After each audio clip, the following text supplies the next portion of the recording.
Няма как един служител на службата за охрана да отиде след работно време и да работи същата работа, която работи тук. Проверявате ли ги тези неща? Да, няма как да се скрие един охранител, да отиде при някой бизнесмен и да се крие в колата, а бизнесмена да слиза. Това всичко се вижда. Нашата работа е явна. Всеки е запознат с последствията, които носи това негово деяние. Работата в НСО започва от постовата охрана. Близо 20 са обектите, които службата охранява. Сред тях, освен ключовите институции, са правителствена болница, правителствения терминал на летището и няколко резиденции. Не се е случвало да откриваме някакви такива взривни вещества.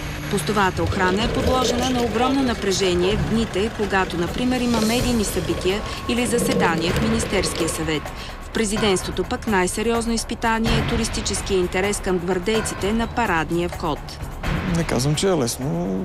Просто изисква постоянно човек да е подготвен за всякакви изненади. Да кажем изненади. Тъй като в един момент не се знае кой ще отвори вратата и кой ще влезне. По традиция обаче най-сериозни проблеми има за охраната на парламента. В дните на пленарни заседания тук влизат най-много хора. Освен 240-те депутати и журналистите, почти всеки ден има делегации или организирани посещения на граждани. Ние гледаме всеки един по-отделно, дори и движения на човека, който влиза, когато е вашия посетител, как се държи.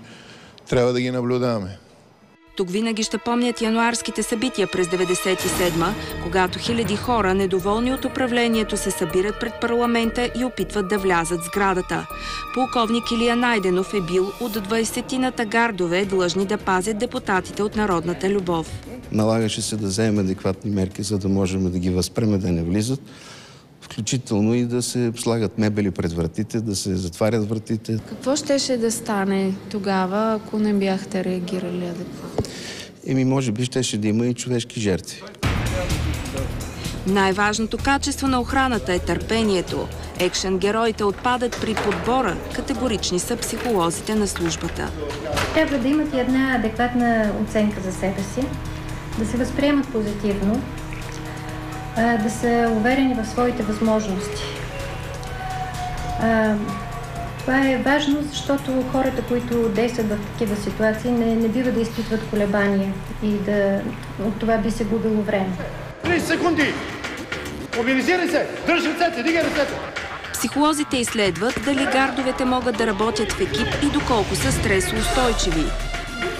Най-добрият начин за борба с стреса е спортът, който охранителите практикуват ежедневно. Отскоро изпитите за физическа издържливост и бойно-приложни техники са организирани на случайен принцип, без предварително да се обявяват. По този начин те постоянно трябва да тренират и всеки един момент, когато бъдат извикани при нас, трябва да имат да покажат най-доброто. Просто искаме да са наистина подготвени и знаем, че примерно този човек, който е издържал тук изпита, ако стане някоя ситуация навънка, ще реагира както трябва. Защото там също никой не ги подбира и никой не казва кой ще бъде нападнат и кой не. Дано да не се случва. Освен бойните изкуства и стрелбата, критериите за НСО са значително по-високи, отколкото в другите силови ведомства. Тук се изисква бърза преценка, защото едни мишени трябва да бъдат поразени, а други не. В случая само червената се явява заплаха, а другите случайни граждани, наречем, трябва да се пазят.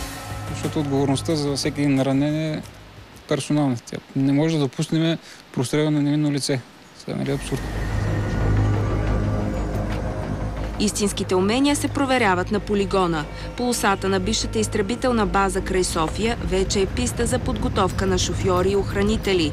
Тук се проверява точността на преценката и бързината на реакциите. Проверка. Проверяй изпълнителите и оръжието. Първото, на което ги учим, е това, че трябва да притежават много голямо търпение.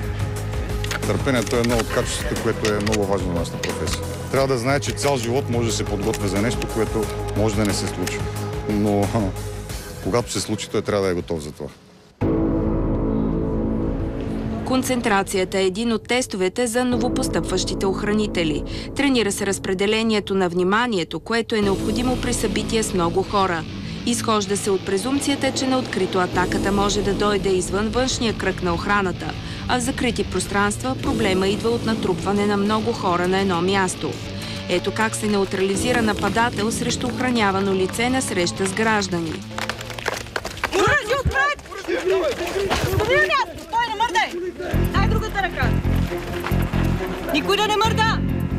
Друга типична ситуация, за която се готвят кортежите, е нападение от засада, когато випът трябва да бъде прехвърлен от основната кола в оперативната, а нападателят да бъде обезвреден.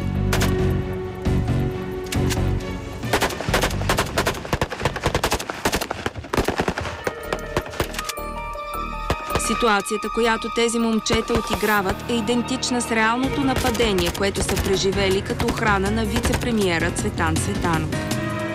При едно рутинно придвижване от сградата на Министерството на вътрешните работи посока Министерски съвет имахме тази ситуация. Човек, който избута контейнер пред кортежа за охрана, с кълбойска шапка, дърпаше един метален контейнер на колела, остави го в едното платно, отиде в другото, като застана срещу колите, свали си чантата, хвърли я напред, а след това извади оръжие револвер. Вие ли го задържахте или? Да, аз останах да го осигуря накрая. Тогава беше малко трудно, защото не знаех как той ще реагира. Зад мен имаше оръжие. Не. Човека изпълняваше всички мои команди, не буйстваше.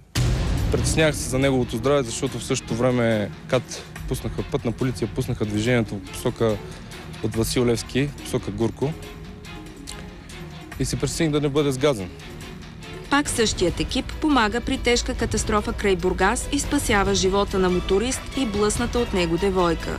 Учени сте да оказвате и първа помощ. Да, това е едно от основните неща, на които ни обучават в службата. Още дори при самото влизане, при самото назначаване в службата, това е едно от основните неща, които ни обучават.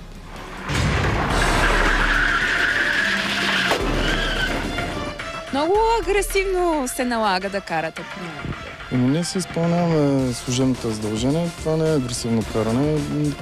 Просто така сме обучени да шофираме.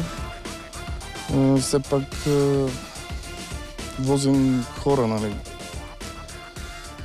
Така че ние се грижим и за тяхната безопасност и за участниците в движение, които са. Специалният режим на движение и екстремните ситуации на пътя често правят колите на НСО обект на упреци заради катастрофите с техни автомобили.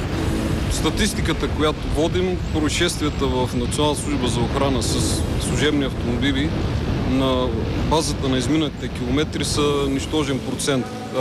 Половина на служители от НСО са около 30% от общите пътно-транспортни происшествия, допуснати с автомобили на НСО. И основно в учебния процес се набляга на случаите, в които са станали тези инциденти, за да не допускане на такива за бъдеще. Всяка сутрин колите на НСО излизат само след технически преглед, а шофьорите минават медицински преглед и проверка за алкохол. Има ли случаи, в които се движите нормално като участници в движението, без да се налага да се включват светлинни звукови сигнали? Когато ситуацията... 90% от случаите се движиме нормално, само в ситуациите, които се налага, ние използваме звуков и светлинен сигнал за движение. Шофьорите на службата тренират на полигона ежедневно, за да могат да извадят охраняваното лице от всевъзможни ситуации на пътя. За да се изгради професионалист в охраната, са нужни поне 3 години, а за да се сработи екип от професионалисти, трябват поне още 2. Категоричен е полковник Красимир Циков, началник сектор в НСО. Трябва да има и сходство с характера на охраняваното лице. Ако ВИП е твърде активен човек... Екипите, които са под мое ръководство, работят точно с такива хора. Изключително дейни, изключително активни и те налагат темпото. Те определят темперамента. Ние се съобразяваме с тях и правим всичко възможно да не изоставаме. Дори да бягаме преди тях. В случая охраната на премиера се радва на пълно разбиране. Не се налага да обясняваме. С един въпрос или с една дума стигаме до консенсус, за което само можем да благодарим. Не всички от елита имат необходимост да бъдат пазени. Първата дама, например, няма държавна охрана. Госпожа Плевнелиева категорично отказва публични изяви. Вие обезпечавате ли я и нея с охрана? По сега действащия правилник единствено президента, председател на Народното събрание, вице-президента и министър-председателя са с охрана задължителна. Всичките други членове на семейство или министри, депутати са по член, който отговаря за степен на застрашеност. Така че ние нямаме в момента основания по какъвто и да е повод да охраняваме който и да е бил друг. Имаше и такива депутатски питания, да речем, защо се пази Станишев, Румен, Петков, Доган. Това е по този правилник, в който имат право и по степен на застрашеност те се охраняват. Личната охрана трябва да е лоялна към службата и да стои на дистанция в отношенията с охраняваното лице, казват още професионалистите. Това, че гардовете са непрекъснато с елита и имат информация от кухнята, винаги е будило опасения сред политиците. Националната служба за охрана по никакъв начин не събира каквато и да е информация. Единствената информация, с която ние работиме, това е информация дадена на нас от ДАНС, от Националната разузнавателна служба, от колегите от полицията, така че ние не разполагаме със собствено звено, което да прави каквато и да е такава дейност. За последните 20 години не е имало закон, който да регламентира дейността на тази структура. А работата на Националната служба за охрана стана обект на дискусия едва когато службата реши да изложи открито в проекто закон цялата си дейност. Всички колеги, които отиват на работа всяка сутрин, знаят, че може да им се случи всеки един момент ситуация. Тя може да завърши с трагичен край за екипа за охрана и за лицето, което се охранява. Имаме едно на ум всеки път. Какво от правомощията на НСО ще бъде запазено или променено, зависи от волята на политиците, които всеки ден поверяват сигурността си в ръцете на тези хора.